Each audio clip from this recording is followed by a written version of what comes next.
केते भयंकर ए कालर कराल। सकाळू उठू उठू शुणिबाकू मिलिला एक अशुभ खबर।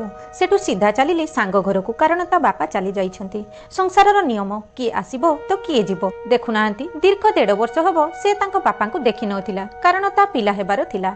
आ जेतेबेले से पिलाकू नै घर को जाइथांता, ता पूर्वरु ता बापा सबुदिन पई दुनिया छाडी चली गले। बिचरा तांको छोट नातुणी को मध्य से देखि पारिलेनी। एठारे सांगटी कांदी कांदी बारंबार सेन्सलेस हेउछि बोली ता सह हॉस्पिटल जाई घर को फेरिली। परिस्थिति एमिति थिला जे भिडियो बनेइबा संभव हेलानी। आज आम घरे टिके पूजा मध्य होई पारिनी, बास सेमानक पई टिके रोषेई करिदेली। संध्या समय गणेश पूजार भंडाराटे थिला, जेउटा कि आम कैंपसर मराठी लोकमाने देइथिले। देखंतु केते शुभ संकेत। सेपटे गणेश थिबा बेले एपटे मंदिर मध्यरे तांकर केते बड़ बाहन। एते भिड़ ता सांगको बफे सिस्टम खाइबा। बसिबाकू न पाई शेषरे खाद्य प्लेट को धरी तले बसी खाइबाकू पड़िला। एतिकिरे कोन मो पेट पुरुछि?